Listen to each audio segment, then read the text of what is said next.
que la fe viene por el oír la palabra del Señor, por el oír la palabra del Señor. Y en Josué, en cada uno de los capítulos que hemos hablado, nos habla acerca de esto, nos habla acerca de Dios cumpliendo promesas, de Dios cumpliendo su palabra, de Dios cumpliendo lo que alguna vez Él dijo y prometió a los creyentes, a los que creyeron en Él. Esta semana, el día jueves precisamente, platiqué con varias personas, pero una de ellas llamó mucho mi atención por, perdón, por situaciones que estaba pasando. Era una joven madre que estaba en el hospital, que llevaba a su niño de escasos 2 años a lo más, con un problema de leucemia, una enfermedad de leucemia. Iba por medicamento, venía de la ciudad de San Juan, Nuevo León, más allá, un poquito más allá de Cadereyta. Obviamente son personas, al estar aquí en el Hospital Materno Infantil, son personas de escasos recursos económicos, de una condición socioeconómicamente baja, ¿verdad? Dentro de la sociedad. Y venían por esa atención para su hijo. Yo les pregunté, bueno, me pidieron que orara por ellos, por el niño, oré por ellos, les preguntaba su situación, cómo iban a regresar, y dentro de su expectativa y sus ojos de preocupación decía, pues ahorita vemos cómo nos vamos. No traían transporte, no tenían coche, venían a ver cómo, así como llegaron, buscar a ver cómo se desplazaron, cómo conseguían dinero para llegar a su hogar de destino. Y le decía, le preguntaba, ¿tiene algún teléfono, un celular al cual pueda llamarle para darle seguimiento? Y me dijo, no tengo celular, lo acabo de vender porque hace 10 días falleció mi esposo. Y lo vendí porque ocupábamos ciertos recursos. Póngase a pensar, o sea, vendió un celular, ¿qué tipo de celular tenía? ¿Cuánto pudieron haberle dado? ¿A qué voy con el comentario? Que la persona estaba en crisis, no tenía ningún recurso por ningún lado, y más allá de eso, acababa de perder a su pareja, a su esposo, a la persona que estaba con ella, y su hijo enfermo de cáncer.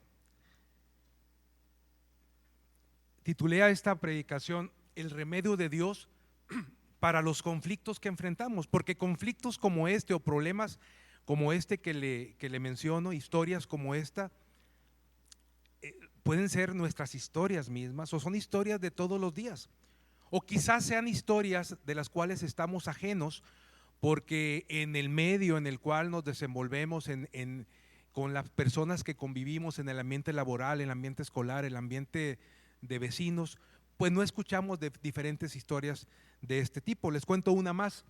El mismo jueves, otra persona, un padre de familia joven de escasos 35 años por ahí, le pregunto, ¿cuál es tu necesidad? Me dice, tengo a mi hija aquí internada, tiene problemas en la vesícula. Y le pregunto, ¿y cuándo la van a operar? Pues están diagnosticando, pero me dice, pues si yo lo veo de 35 años y me dice que tiene su hija internada, yo me imagino pues es una hija pequeña, ¿verdad? Una hija pequeña. Y sí, efectivamente era una adolescente. Pues pude ver reflejada a mi hija que tiene 15, la hija de él tenía 16. Y me dice, lo que pasa es que la situación es que está embarazada. Está embarazada y ahora tiene un problema con la vesícula. Y ya él lo veo muy deteriorado, joven, pero lo veo deteriorado físicamente. Y le pregunto, ¿y qué te pasa? Me dice, pues tengo diabetes. Y debido a la diabetes he perdido varias piezas dentales, estoy enfermo de otro tipo de situaciones. En fin, crisis, conflictos, problemas que los enfrentamos en todo momento. No únicamente quienes están en el hospital que les hago mención viven estas crisis. Nosotros mismos vivimos conflictos, vivimos crisis, pero hay remedio para ello. Hay remedio en Dios para cada situación que tú, mi hermano y yo vivimos. Y Dios, a través de Josué, a través de este pasaje que acabamos de leer, al menos nos da 3 situaciones que nosotros podemos tomar y que son remedio de Dios para nuestro corazón, son remedio de Dios para nuestra vida y de cómo podemos vivir en ese sentido. Miren ustedes, versículos 41 al 43, dice lo siguiente. Voy a leer desde el 41, tengo aquí puesto, si me ayudas a avanzar, por favor. Número 1, los remedios de Dios. El remedio número 1 es: confía en el Señor. Él cumplirá sus promesas. Avanzamos a la siguiente lámina. Aparece el versículo 43. Voy a leer 2 versículos antes aquí, escúchenlos por favor. Dice lo siguiente: en su totalidad a los levitas se le entregaron 48 ciudades con pastizales. Estoy leyendo en la traducción, en la Nueva Traducción Viviente. 48 ciudades con pastizales dentro del territorio israelita. Cada una de estas ciudades tenía pastizales a su alrededor, tenían campos para que las ovejas pastaran, ¿verdad? Para que el ganado pastara. Así que el Señor les entregó a Israel toda la tierra que había jurado darles a sus antepasados y a los israelitas. La tomaron para sí y se establecieron en ella. Es lo que dice el versículo 43. Lo repito. Así que el Señor le entregó a Israel toda la tierra que había ¿qué? Jurado, que Dios había prometido darles a sus antepasados, y los israelitas la tomaron para sí y se establecieron en ella. Otro versículo más, que es el 45, nos dice: ni una sola de todas las buenas promesas que el Señor le había hecho a la familia de Israel quedó sin cumplirse. Es decir, cada una de las promesas, cada una de la palabra que Dios le dio al pueblo de Israel, a la familia de Jacob, que se convirtió en Israel, quedó sin cumplirse. Todo se cumplió. Todo lo que él había dicho se hizo realidad. Todo lo que Dios dijo se hizo realidad. Por eso, mi hermano y hermana, un remedio de Dios para afrontar los problemas, para afrontar los conflictos que enfrentamos día a día, tú y yo, que enfrenta el mundo, es la confianza en el Señor, sabiendo que en quien estamos depositando la confianza, Él cumplirá todo lo que promete. Todo lo que promete. Les decía ahorita, el libro de Josué para mí ha sido un libro que abona a mi fe. Durante estos 5 meses de estudio, y estamos por terminar Josué, ha sido un llamado a la fe. Todo el libro ha sido un llamado a confiar en el Señor, ha sido un llamado a depositar nuestra confianza en Él. Es una prueba irrefutable todo lo que hemos visto en el libro de que Dios cumple sus promesas. Haciendo un recordatorio, ¿a quién le hizo la promesa inicial Dios de que le iba a dar una gran nación y de que le iba a dar una tierra en la cual habitar esa gran nación? ¿Se acuerdan? Abraham. ¿Cuántos años antes de que esto sucediera fue esa promesa? Hacíamos el cálculo hace algunas semanas, ¿se acuerdan? Más de 400, sí, porque 400 estuvieron en Egipto nada más de esclavos. Llegábamos al cálculo que eran alrededor de 600 años. Pero Dios no se olvida de las promesas y no se olvida de lo que Él nos prometió a cada uno de nosotros. Miren, en muchas ocasiones pensamos cuando enfrentamos el conflicto, y a veces pensamos en el aquí y en el ahora. Somos muy dados a pensar al estilo horno de microondas. ¿Sí saben cómo son los hornos de microondas? Metemos el alimento, metemos la tacita de té o de café para los que les gusta el café. ¿Y qué esperamos? Lo oprimimos ahí 1 minuto y en 1 minuto ya está caliente, y ahora sí a comer o a tomar, ¿verdad? A veces, por ejemplo, cuando estamos estudiando, a veces dicen algunas escuelas, preparatoria ¿se acuerdan? ¿No han visto esos letreros?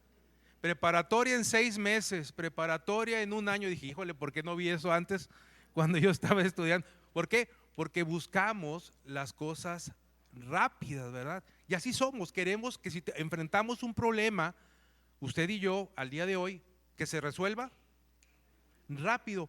Pero hermanos, Dios tiene su tiempo en cada una de las situaciones. Miren lo que le tomó. Si bien Abraham llegó a la tierra prometida, Abraham ya estaba ahí, Jacob ya estaba ahí, pero después, cuando vino el hambre, fueron llevados a Egipto, o fueron a Egipto por comida, y estuvieron ahí 400 años. Pero ahora están de regreso.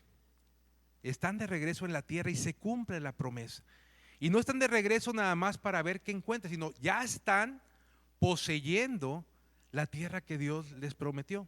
Ya cada tribu está poseyendo. De hecho, este capítulo 21 trata de la repartición de 48 ciudades a la tribu de Leví. ¿Se acuerdan quiénes eran los levitas? Los que participaban en la adoración a Dios en el templo, bueno, en el tabernáculo en aquel entonces, los que participaban eran los levitas. Ya ellos no tenían una tierra como tal, como cada una de las tribus en posesión, sino que de cada tribu les dieron ciudades, y parte de esas ciudades eran las ciudades de refugio que hablábamos la semana pasada, y en total fueron 48 ciudades. Pero miren, hermanos,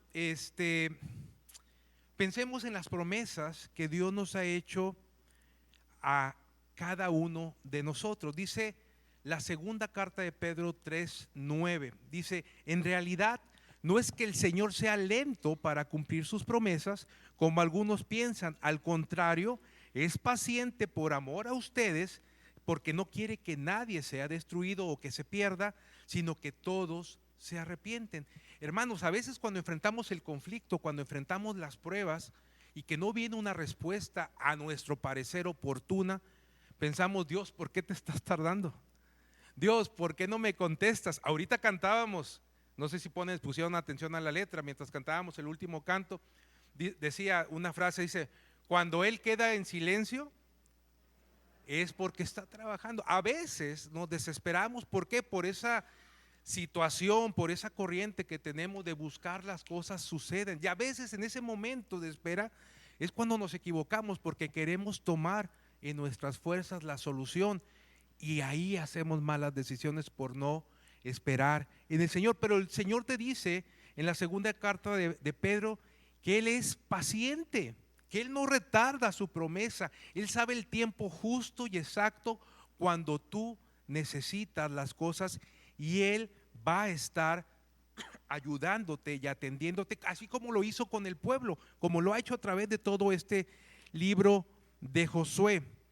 Ahora, mis hermanos, tú y yo somos parte de la familia de Dios y heredamos, por ser hijos de Dios, cuando abrimos nuestro corazón a Dios, cuando depositamos nuestra confianza en el Señor, heredamos un sinnúmero de promesas que Dios nos hizo a nosotros. Yo quiero llevarte a pensar en esta mañana: ¿qué situación de crisis, de problema, de conflicto estás viviendo? Yo quiero llevarte a pensar en qué situación, qué problema, qué crisis estás atravesando, y que escuches lo que Dios te dice en esa crisis, en ese momento, en esa preocupación que tienes. Quizás estés enfermo, quizás te han dado un mal diagnóstico, quizás vas a ir a escuchar un diagnóstico hablando de la enfermedad, quizás tienes una relación perdida con algún familiar, con algún hermano o hermana, con algún familiar, papá, mamá, hijo. Quizás estés viviendo un conflicto económico, un problema económico. Quizás estás afrontando un problema de pérdida en estos momentos. Sin embargo, Dios te dice lo siguiente: escucha estas promesas de Dios. Y sabemos que a los que aman a Dios, todas las cosas les ayudan a bien. ¿Amas a Dios, hermano? Pues si amas a Dios, todas las cosas, y en todas comprenden buenas y negativas, o positivas y negativas, todas las cosas ayudan a bien a los que conforme a su propósito son llamados. Dice la traducción, la Nueva Traducción Viviente: y sabemos que Dios hace que todas las cosas cooperen para el bien de los que lo aman y son llamados según el propósito que Él tiene para cada uno de ellos. Todas las cosas nos ayudan a bien. Perdí el trabajo. La Biblia dice que todas las cosas me ayudan a bien. El problema es que cuando pierdo el trabajo, muchas veces no entiendo esto. No lo entiendo. ¿Por qué? Porque yo quiero, Dios, era mi provisión económica, era como yo recibía el sustento, era como estabas tú trabajando para que yo recibiera esto. Pero Él, como termina diciendo, según el propósito que Él tiene para tu vida. Es decir, es importante conocernos como hijos de Dios y el propósito que Él tiene para nosotros. Y vamos a conectar cómo esa pérdida del trabajo, y lo vamos a ver después, cómo en nuestra vida contribuyó para algo mejor. En su momento a lo mejor no lo vi, pero al pasar el tiempo y cuando Dios me da otra forma de obtener el recurso, cuando Dios me da otro trabajo, veo que las cosas me ayudaron a bien y ahora tengo algo mejor.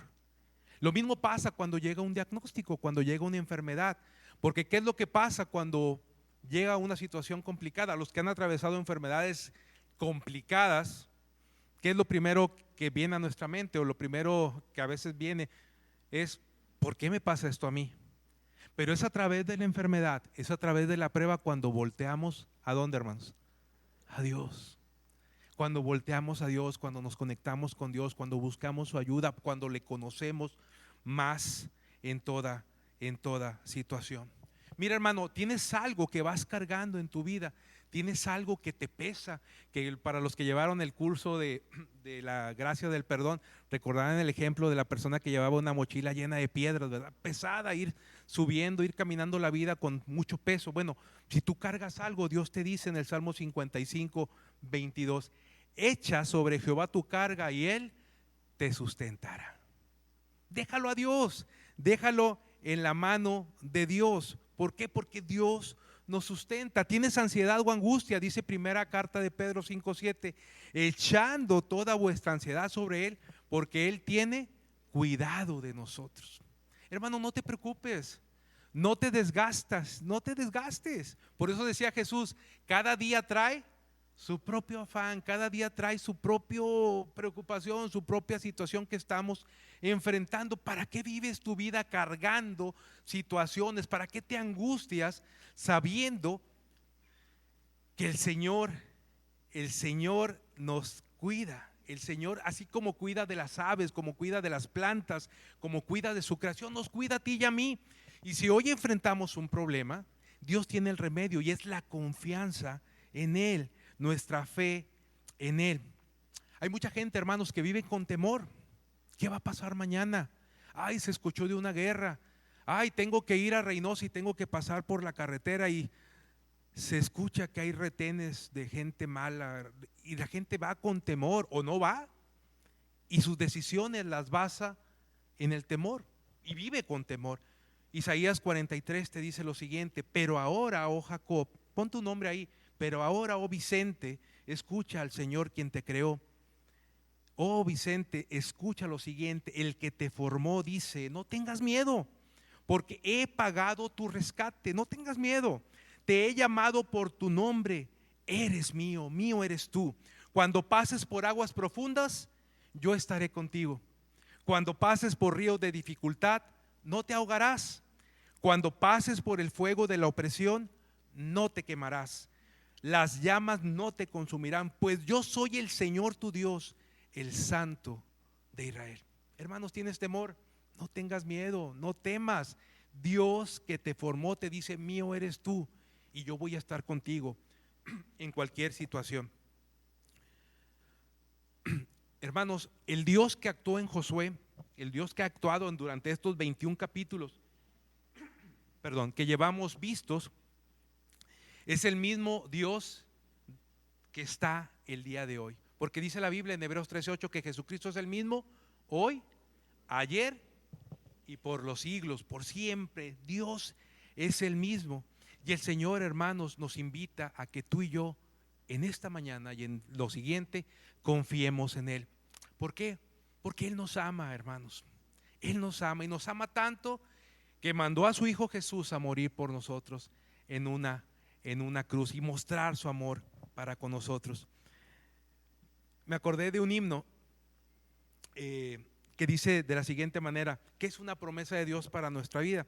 No sé si se acuerdan. Dice, la más sublime nueva es, Dios te ama, su gracia ahora puedes ver, Dios te ama.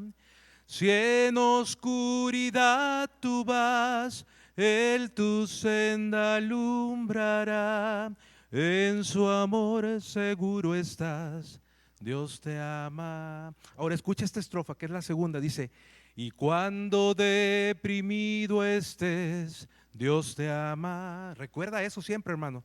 Pues aunque solo tú te ves, Dios te ama.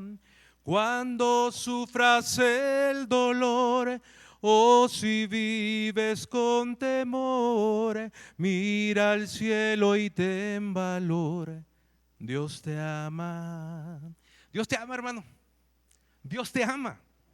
Esa es la mayor promesa que tenemos para con nuestra vida. Dios nos ama. Por eso, hermanos, cuando enfrentamos un problema, cuando enfrentamos un conflicto, el remedio es que confiemos en Él y que confiemos en las promesas. Él cumple sus promesas. Número 2, siguiente lámina, por favor. Número 2, confía en el Señor. Es el segundo remedio. Confía en el Señor. Él te dará descanso. Dice el versículo 44 en la parte primera, en la parte A: y el Señor le dio descanso en todo el territorio, tal como se lo había prometido solemnemente a los antepasados de ellos. El Señor les dio descanso. ¿Has sentido alguna vez, hermanos, cuando han batallado, cuando han luchado, cuando han terminado alguna tarea después de un largo trabajo y que están cansados, han sentido alguna vez descanso? Es decir, cuando terminaron, que van y se sientan o se recuestan y sienten que su cuerpo descansa. ¿Lo han vivido alguna vez? Yo creo que sí, ¿verdad? Bueno, así me imagino al pueblo de Israel después de haber deambulado en el desierto y de ver morir a sus padres, a sus abuelos, porque recordemos algo: cuando andaban en el desierto murió toda esa generación que no quiso entrar a la tierra prometida. Y esos niños que ya estaban, más los que nacieron en el desierto, ahora son los que están poseyendo la tierra prometida. Imagínense después de las diferentes batallas que enfrentaron, imagínense después de las diferentes luchas en las cuales estuvieron presentes, después de años de guerras. Después de todo eso, el Señor les da descanso. El Señor les da paz. El Señor les da su presencia y una paz completa en todo sentido. El descanso, hermanos, no tan solo es físico. Si bien el ejemplo que les da ahorita es un descanso físico después de una gran lucha, sino el descanso también es un descanso espiritual. Dios nos ofrece su descanso espiritual y a nosotros a través de Jesucristo. Cuando viene Jesucristo a nuestra vida, dice la palabra de Dios que viene la paz de Dios que sobrepasa todo entendimiento. Y ese es el descanso, porque viene esa paz. Y así yo puedo enfrentar a veces pérdidas de seres queridos y yo estoy tranquilo. ¿Por qué? Porque tengo la confianza, tengo la paz, tengo el descanso que el Señor Jesucristo, me da. Toda esta generación, hermanos, que ahora estaba poseyendo la tierra, fue una generación que tuvo que ser reeducada. A ellos no les tocó ver en Egipto cómo las plagas llegaron y cómo fue que Dios movió al faraón y lo hizo como quiso para que liberara al pueblo y que estos pudieron salir de Egipto. Esta generación no vio, salvo los que estaban muy niños, que no pudieron ir a la guerra, por eso vivieron en el desierto. No vieron muchos de ellos cómo el mar Rojo se abrió para que pudieran cruzar en seco. Esta nueva generación tuvo que ser reeducada, tuvo que ser, llamándolo a términos nuestros del presente, tuvo que ser reevangelizada. Tuvieron que darse todo quién era Dios y todo lo que había hecho en el pasado, y ahora ellos lo veían en el presente, como Dios, como lo hemos visto a través de Josué, como Dios peleó las batallas por ellos. Quizás tú, hermano, quizás tú, hermana, también has estado luchando por años ante diferentes situaciones, como mencionábamos ahorita, ante enfermedades, ante separaciones, ante pérdidas, ante crisis relacionales, crisis económicas, con alguna adicción, con alguna situación que así como al pueblo de Israel lo tuvo en el desierto por muchos años, a lo mejor nosotros también nos hemos sentido en el desierto, o incluso en este momento a lo mejor tú te sientes en el desierto. ¿Cómo es la vida en el desierto, hermanos? ¿Cómo se imaginan? Mucho calor, árida. ¿Hay vida? no hay vida. Una vida en el desierto, una vida a través de una crisis que nos lleva al desierto, no literalmente o físicamente al desierto, pero sí emocionalmente y espiritualmente. Una vida que se va al desierto es una vida, valga la contradicción, sin una vida, sin fruto. Es una vida, como dicen, árida. ¿Qué le pasa a la piel en el desierto? Se reseca, se resquebraja, ¿verdad? Necesita humectación, pero debido al tanto calor, si no tienes esa humectación, ¿qué pasa? Se reseca. Miren, es bien sencillo, aunque no vivimos en un desierto como tal, dejen de regar alguna planta en su casa. ¿Y qué le pasa a la tierra cuando no tiene el agua? Se cuartea, ¿verdad? ¿Por qué? Porque le falta el líquido vital, que es la semejanza de Dios para nosotros. Es esa, Dios es quien nos alimenta y quien nos da la fuerza en cada situación que enfrentamos, en cada situación de crisis que estamos enfrentando. Miren, hermanos, cuando estamos en crisis, recordemos lo siguiente: confiemos en esto que el Señor nos da, confiemos en que Él nos dará descanso. Y miren, Él nos dice lo siguiente, Mateo 11 dice: venid a mí todos los que están trabajados y cargados, y yo, dice Jesús, los haré descansar. ¿Cuál es la condición? Ir a Él. Esa es la condición. Si tú no vas a Jesús, hermano, si tú no te encuentras con Jesús, si tú no vas con Jesús, Él no te va a dar descanso. No vas a tener descanso y vas a estar luchando con tus fuerzas toda tu vida. Pero cuando vas a Jesús, cuando derramas tu vida, tu corazón delante de Él, entonces dice Jesús: yo te daré descanso. Hay veces que la gente no quiere comprometerse con Dios.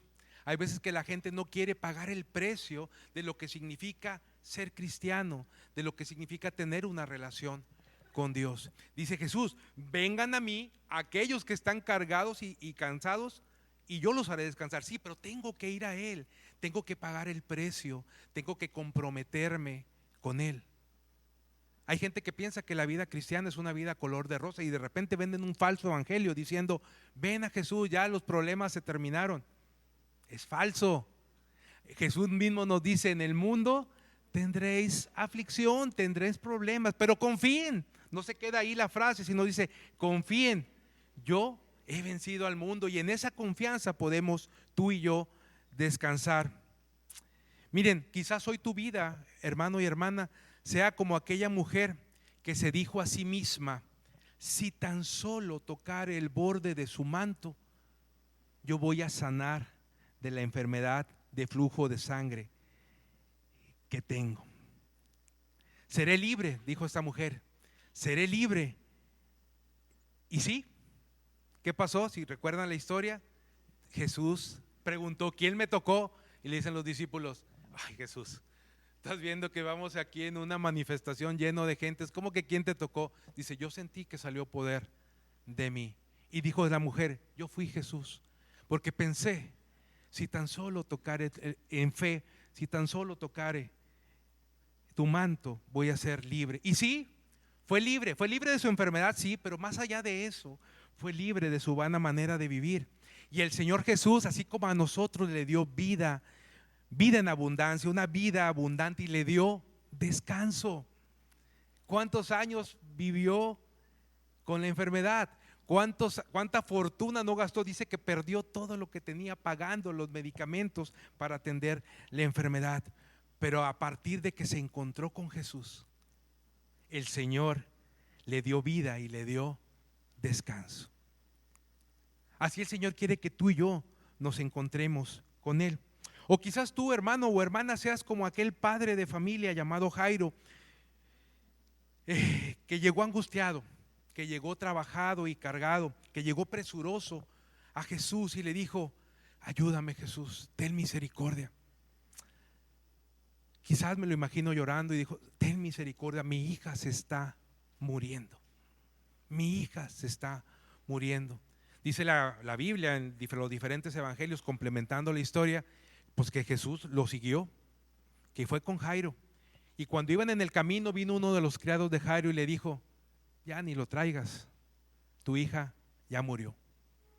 ¿Y qué le dijo Jesús? Vamos, tu hija duerme.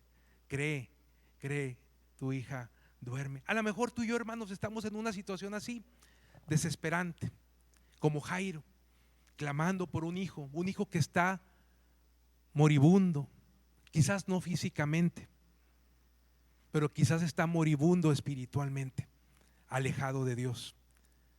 Quizás tengamos algún familiar que está perdido en las adicciones de las drogas o del pecado, o tenemos un familiar que está muriendo, resistiéndose a conocer del Señor. Jesús le dijo: no temas, y es lo mismo que te dice a ti: descansa, no temas más por esa situación. Cree y confía, deposita tu confianza en el Señor Jesús. O quizás, hermano y hermana, seas como esas hermanas llamadas Marta y María, quienes perdieron al sustento de su casa, quien era su hermano llamado Lázaro. Y que cuando llega Jesús, después de 4 días de haber fallecido Lázaro, llega a la casa de Marta y María y sale una hermana y le dice: Señor, si hubieras estado aquí. ¿Cuántas veces no nos hemos vivido en el hubiera, verdad? Y ahí nos quedamos. Híjole, si hubiera hecho esto, si me hubiera acercado a Dios más joven, si hubiera creído en el Señor cuando me decía esto, si hubiera hecho esto o hecho aquello. Estas hermanas vinieron a Jesús y después de haberle dicho: si hubieras estado aquí, volvieron a la vida cuando el Señor les dijo: yo soy la resurrección y la vida. Y fue y se paró delante de la tumba y les dijo: remuevan la piedra, porque eran piedras enormes que necesitaban ser movidas por varios. Remuevan la piedra. Y con una voz alta, para que todos le escucharan, oró a Dios y le dijo: Lázaro, ven fuera. ¿Y qué hizo Lázaro? Muerto, vendado. No me imagino cómo salió, estaba todo vendado, pero a lo mejor a brincos.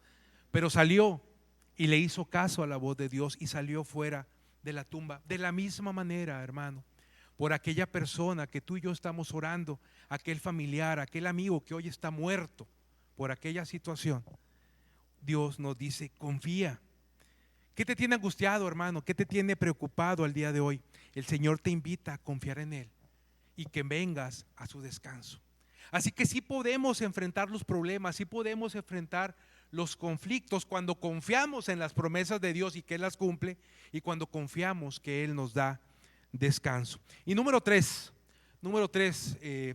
aquí en nuestras láminas: confía en el Señor, Él te dará la victoria ante todos tus enemigos. Dice también aquí en la lámina, la siguiente, el versículo, la parte B del versículo 44: ningún enemigo pudo hacerles frente, porque el Señor los ayudó. Subráyelo en su Biblia eso, porque el Señor estuvo con ellos y los ayudó a conquistar a todos sus enemigos. Ningún enemigo les pudo hacer frente. Noten lo siguiente: no dice la Biblia que el Señor les quitó los enemigos, ¿o sí dice? ¿Los enemigos estaban o no estaban? Estaban, ¿verdad? Ahí estaban presentes. Los problemas eran parte del día a día del pueblo. Los enemigos estaban ahí. Sin embargo, dice la Biblia que ningún enemigo, ningún problema, ninguna crisis, ninguna situación les pudo hacer frente. ¿Por qué? Porque Dios les ayudó. Y es lo mismo que pasa con nosotros, hermano. Dios nos da la victoria. Los enemigos que enfrentamos están ahí. Los problemas que enfrentamos tú y yo en el diario vivir están ahí. Día tras día están ahí los enemigos. Pero con la ayuda del Señor les podemos hacer frente.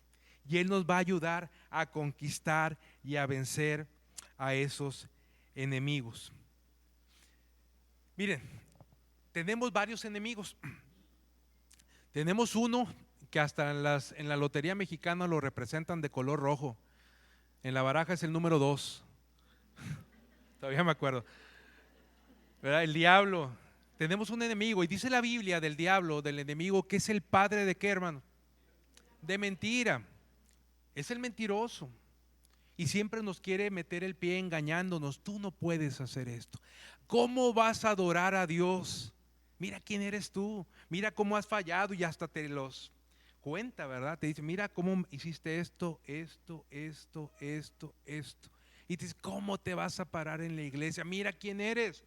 Es una mentira, porque dice la palabra de Dios que si confesamos nuestros pecados, Él es fiel y justo para perdonar nuestros pecados y limpiarnos de toda maldad, y los echa, dice Miqueas, al fondo del mar. Pero tenemos otro enemigo, que es el mundo. Así como está el diablo, está el mundo.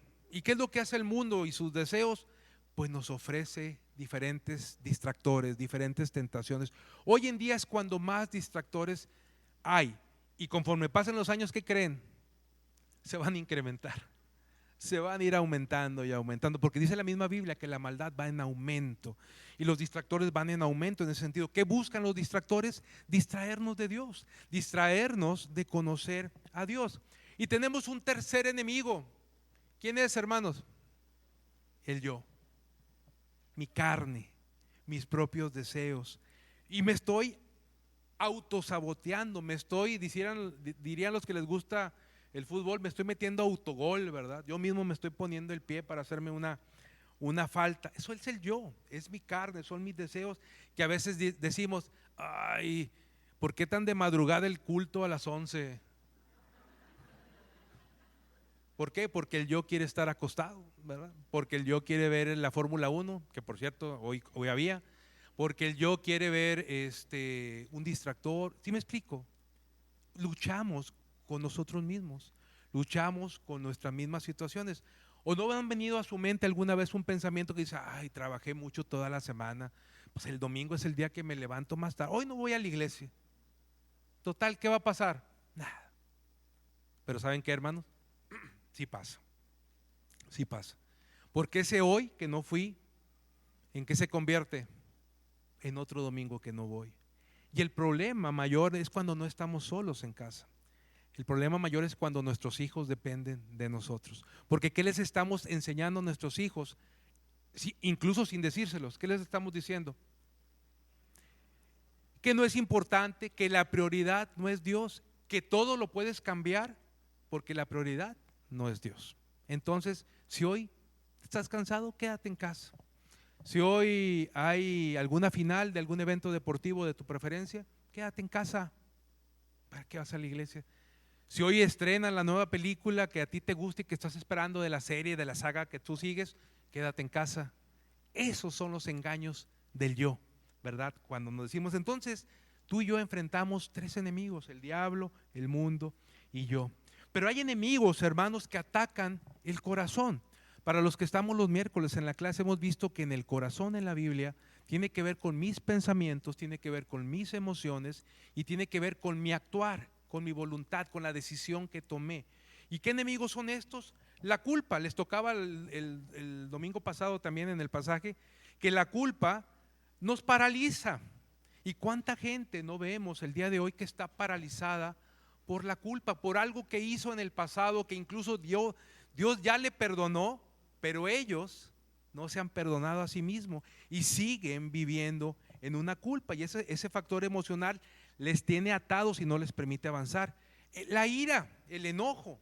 ¿Cuántas personas no conocemos que están peleadas y duran una eternidad peleadas con los demás y no dan tregua, no dan perdón, ni quieren recibir perdón, porque quieren vivir en la ira? Y eso ataca sus pensamientos, su voluntad, sus emociones. La avaricia. ¿Cuánta gente no quiere más y más? Y ya tengo suficiente, pero quiero más, más. Y vemos que es un enemigo que en mucha gente, y más en nuestro estado, de hecho hasta el mismo himno Nuevo León, ya dije nuestro estado y no es mío, yo soy tamaulipeco. Bien, gracias. Pero fíjese, los que conocen el himno Nuevo León, digo, yo no me lo aprendí de niño, yo me sabía el Viva Tamaulipas, altiva y heroica, pero para lo que dice, cuando iba a los festivales de las escuelas de mis hijos cuando estaban pequeños, dice, somos la cultura del esfuerzo y la motivación. Ayúdame, ¿qué más? El coraje. Creo en la fuerza del trabajo y la dedicación. Total, todo el himno te habla, ahí fue una prueba fehaciente de que no soy de Nuevo León. Todo el himno a Nuevo León te habla del yo, te habla del esfuerzo y cómo se reconoce a la sociedad regiomontana como la cultura del esfuerzo. Todo mundo aquí sueña con ser, ¿qué? Empresario, ¿verdad? Como los grandes empresarios que hay en Nuevo León. Todo mundo aquí quiere emprender e innovar. Bueno, hermano, a veces he conocido o he escuchado noticias de los grandes empresarios aquí en Nuevo León, de alguna familia de ellos, que por ejemplo se andaban matando entre los hermanos, literalmente, matando literalmente a balazos por la herencia, por la avaricia. Y, oye, ¿y ambos eran pobres? No, ambos eran ricos, pero querían más. Bueno, esto es un problema, hermanos, es un problema que está. No se diga de los celos, ¿no? No se diga de los celos, de esa enfermedad llamada celos, de la envidia. Y los brinco rápidamente y llego al último que quería tocarles hoy, la soledad. La soledad se ha convertido en un enemigo del corazón bastante fuerte en nuestros días. ¿Por qué? Porque al estar la persona sola tiende a la depresión. Tiende a la depresión. Y usted va a escuchar que cada vez más escuchamos de la palabra depresión. Escuchamos más de la palabra depresión, que conlleva parte de ello o parte del inicio, el sentirse sola, el no sentirse atendida, el no hablar con nadie. Por eso, hermanos, para vencer a cada uno de estos enemigos, necesito confiar en el Señor y depositando mi confianza en Él, ¿a través de qué? De conocerle, de empaparme de la palabra de Dios, de conectarme con Dios en todos los sentidos. Mi vida y tu vida, hermano, debe estar, como dice el Evangelio, nuestra vida debe estar cimentada sobre la roca que es Jesucristo. Nuestra vida debe estar cimentada sobre esa roca. ¿Para qué? Para cuando vengan los problemas, para cuando vengan las crisis, cuando vengan situaciones, pues por más que llegue el huracán, como estoy cimentada sobre la roca, no me mueve. ¿Qué pasa en cambio si estoy cimentado, como dice el Evangelio, en la arena? Pues me va a destruir totalmente. Por eso necesitamos tú y yo depositar la confianza en Jesucristo, en el Dios de la Biblia, en el Señor de la palabra. Por ello, hermanos, dice la Biblia en Efesios 6 que el Señor nos provee de una armadura espiritual. ¿Sí recuerdan el pasaje de Efesios 6? Y nos insta en Efesios 6, Pablo nos dice, inspirado por el Espíritu de Dios, nos dice lo siguiente: pónganse la armadura. Es decir, ¿hay acción de parte nuestra? Leo otra vez el verbo, pónganse, dice la traducción 60. ¿Hay acción de parte nuestra o todo depende de Dios? Hay acción, ¿verdad? ¿Quién se tiene que poner la armadura? Nosotros. Dice Dios, aquí está la armadura espiritual, está el casco de la salvación, está la coraza de justicia, el cinturón de la verdad, la espada del Espíritu, el calzado del aprecio del Evangelio de la paz. Todo está ahí, pero dice, pónganse toda la armadura. Tú y yo, hermanos, tú y yo, y escucha bien esto, tú y yo diariamente necesitamos ponernos la armadura, porque dice la Biblia que tú y yo estamos diariamente en una guerra. Y es una guerra que no es de este mundo, es una guerra espiritual. ¿Y saben dónde se da la batalla de esa guerra? En nuestra mente. Aquí se da la batalla, porque aquí es donde está esa batalla. Si se acuerdan películas, para darles un ejemplo un poquito más visual, una película de Pedro Infante de hace muchos años, que se le aparecía un diablito y que se le aparecía un angelito para ver qué hacía. Bueno, imagínense algo similar. Digo, no tan burdo, pero algo similar. La batalla está aquí. Y aquí es donde yo maquino las cosas y decido, ¿me conecto con Dios o le hago caso al mundo, al diablo o a mí mismo y decido hacer aquello que me estoy imaginando? Ejemplo de esto, imagínense a David, el rey David.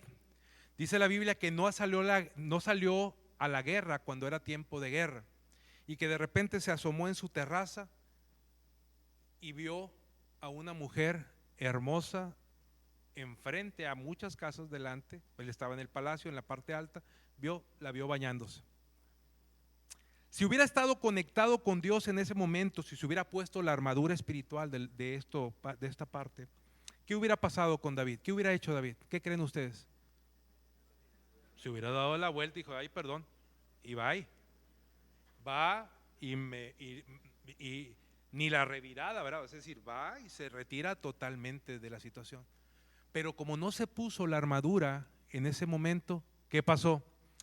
Le dijo a sus criados, tráiganmela para verla de cerca, a lo mejor está más chula de la que ya la vi, ¿verdad? Y la trajo de cerca, y no tan solo la trajo y convivió con ella, sino que tuvo relaciones sexuales con ella. Y no se quedó ahí David. Si se hubiera puesto la armadura espiritual, se hubiera arrepentido y le hubiera dicho, Dios, perdóname, ya no sigo más, ya la regué, pero perdóname, déjame la lejos. No, sino le mandó llamar ya que se dio cuenta que quedó embarazada la esposa, mandó llamar al esposo de Betsabé, que se llamaba Urías, y le dijo, Urías, ven, te ganaste el descanso, te ganaste un premio, las vacaciones, ve con tu esposa. Pero Urías, siendo uno de los valientes del rey y una persona totalmente responsable, dijo, no, ¿cómo voy a ir yo a dormir a mi casa con mi esposa cuando mis hermanos se están muriendo en la batalla donde yo debería de estar? Y se quedó a dormir en las puertas del palacio del rey. Que dijo, viendo David que no podía hacer valer el plan, que ¿dónde maquiló? En su mente. Todo esto lo pensó antes de ejecutar. Y luego siguió pensando, ¿qué haré? ¿Qué haré? ¿Qué haré? ¿Qué haré? Y imagínense aquí la lucha espiritual. Por un lado le decían, conéctate a la armadura de Dios y ya no peques más. Pero por otro lado le decían, hombre, quédate con la esposa. ¿Por qué no lo mandas y lo mandas matar allá en la batalla? ¿Y qué decidió David?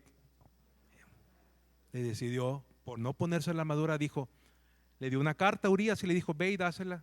Y la carta decía, ponlo al frente de la batalla, donde más arrecie la batalla, y ahí va a ser muerto. Y sí, ahí lo mataron en plena batalla.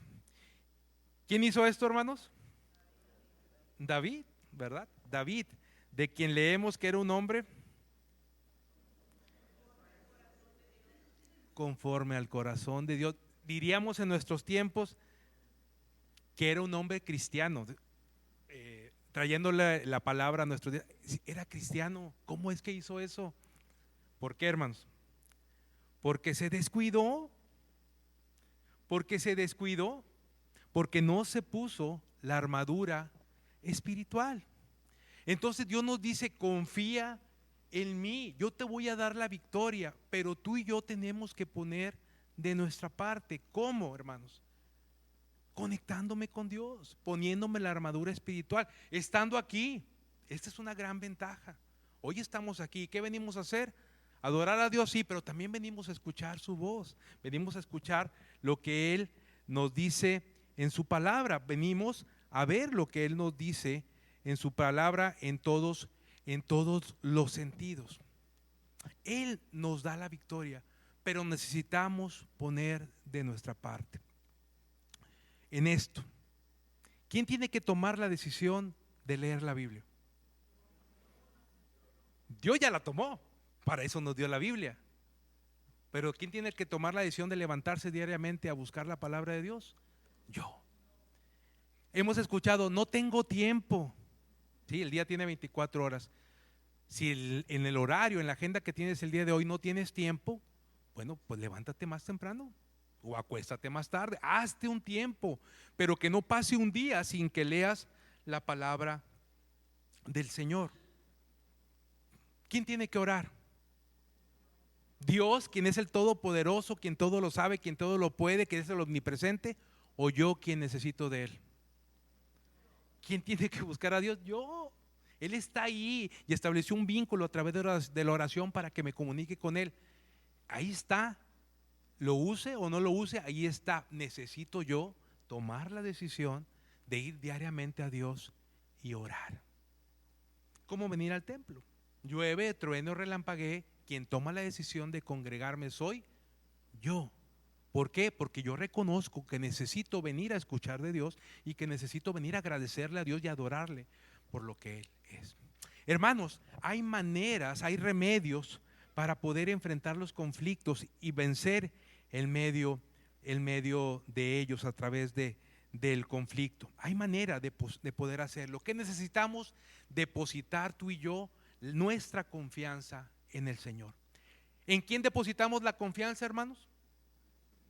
En Dios, sí, pero ¿cuándo depositamos la confianza en Dios?